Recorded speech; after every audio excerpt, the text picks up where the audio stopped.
सुप्रभात बच्चों, कैसे हैं आप सब। उम्मीद करती हूँ आप सब अच्छे होंगे। तो बच्चों, आज की कक्षा में हम पढ़ने वाले हैं अध्याय नंबर 10, जिसका शीर्षक है विशेषण। निम्नलिखित वाक्यों को ध्यानपूर्वक पढ़िए। हाथी पृथ्वी पर पाया जाने वाला सबसे विशाल पशु है। इसकी 4 टांगे खंबे की तरह मोटी होती है। इसके कान सूप की तरह बड़े होते हैं। एक लंबी सूंड तथा 2 लंबे लंबे दांत होते हैं। यह एक बार में 1 कुंतल चारा खा जाता है। यह बहुत ताकतवर होता है। यह विशाल पेड़ को भी अपनी सूंड से एक ही झटके में उखाड़ देता है। तो आपने देखा कि ऊपर दिए गए वाक्यों में रंगीन छपे शब्द अपने साथ आए संज्ञा शब्दों की विशेषता बता रहे हैं, अतः ये विशेषण है। इस प्रकार हम कह सकते हैं कि जो शब्द संज्ञा या सर्वनाम की विशेषता बताते हैं उन्हें विशेषण कहते हैं, और विशेषण शब्द जिन शब्दों की विशेषता बताते हैं उन्हें विशेष्य कहते हैं। अब हम यहाँ देखेंगे विशेषण के भेद। विशेषण के निम्नलिखित 4 भेद होते हैं। पहला है गुणवाचक विशेषण। जो शब्द संज्ञा या सर्वनाम के गुण, दोष, आकार, स्थिति, रंग, गंध, अवस्था, स्वाद, स्पर्श आदि का बोध कराते हैं उन्हें गुणवाचक विशेषण कहते हैं। जैसे अच्छा क्या हो गया, गुण। कंजूस दोष। काला रंग हो गया। गोल आकार। बीमार स्थिति हो गया। कमजोर दशा हो गई। सूखा अवस्था हो गई। मुलायम स्पर्श। मीठा स्वाद। सुगंध गंध। तो ये क्या है, हमारे गुणवाचक विशेषण। अब अगला है हमारा परिमाणवाचक विशेषण। जिन शब्दों से संज्ञा या सर्वनाम के परिमाण यानी कि नाप तौल या मात्रा का बोध होता है उन्हें परिमाणवाचक विशेषण कहते हैं। जैसे 5 किलोग्राम, 3 दर्जन, कुछ, थोड़े, बहुत आदि। परिमाणवाचक विशेषण के निम्नलिखित 2 भेद होते हैं।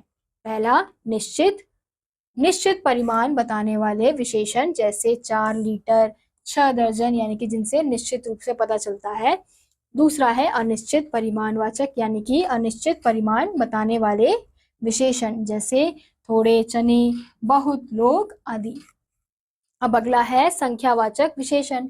जिन शब्दों से संज्ञा या सर्वनाम की संख्या का बोध होता है उन्हें संख्यावाचक विशेषण कहते हैं। जैसे 2, 40, 3, 100, 25। तो ये क्या है, ये संख्या है और इनका संख्या के रूप में विशेषता पता चल रही है। तो ये क्या होंगे, हमारे संख्यावाचक विशेषण। संख्यावाचक विशेषण के भी निम्नलिखित 2 भेद होते हैं। पहला निश्चित संख्यावाचक। निश्चित संख्या बताने वाले विशेषण, जैसे 5, 18, 3, दूसरा, तीसरा। ऐसे ही अनिश्चित संख्यावाचक विशेषण, अनिश्चित संख्या बताने वाले विशेषण, जैसे कुछ, कम, अधिक, सभी आदि। अब अगला है हमारा सार्वनामिक विशेषण। जब कोई सर्वनाम संज्ञा से पहले आकर विशेषण का काम करे तो उसे सार्वनामिक या संकेतवाचक विशेषण कहते हैं। सर्वनाम तथा सार्वनामिक विशेषण में अंतर। सर्वनाम क्या होता है, वह खेलती है, ये खिलौने हैं, यह यहाँ रख दो। अब सार्वनामिक किस प्रकार से होगा, वह लड़की खेलती है, ये खिलौना सुंदर है, यह पुस्तक यहाँ रख दो। तो यहाँ पे हम देख सकते हैं संज्ञा से पहले विशेषण शब्दों, सर्वनाम शब्दों का प्रयोग किया जा रहा है, तो वो क्या हो गए, हमारे सार्वनामिक विशेषण। अब अगला है हमारा प्रविशेषण। जो शब्द विशेषणों की भी विशेषता बताते हैं उन्हें प्रविशेषण कहते हैं। जैसे आज काफी गर्मी है, जंगल बहुत घना है।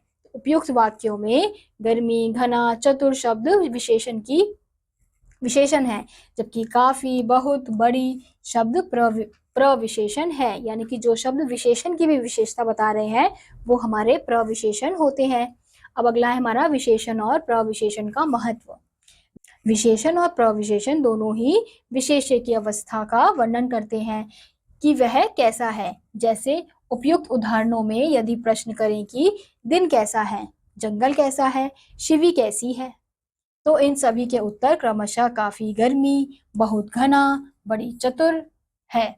इन विशेषणों अथवा प्रविशेषणों के बिना विशेष्य की विशेषता नहीं बताई जा सकती, या यह भी कह सकते हैं कि किसी वस्तु की विशेषता की अभिव्यक्ति विशेषण के बिना नहीं हो सकती। हम यहाँ देखेंगे विशेषणों की रचना। बनावट की दृष्टि से विशेषणों को दो भागों में बांटा जा सकता है, मूल विशेषण और निर्मित विशेषण। विशेषणों का निर्माण निम्नलिखित 4 प्रकार से किया जाता है। संज्ञा शब्दों द्वारा, आलू आलू प्रत्यय जोड़कर, जैसे कृपा का कृपालु, ढाल का ढालू, ऐसे ही एक प्रत्यय जोड़कर अर्थ का आर्थिक, इत प्रत्यय जोड़कर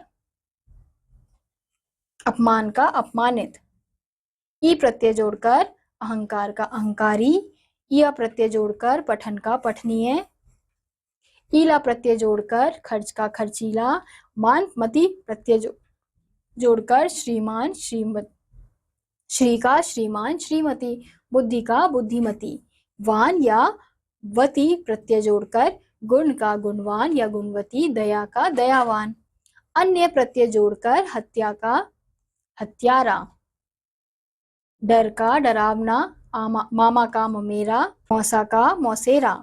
सर्वनाम द्वारा यह, ऐसा, इसका, कौन, कैसा, किसका।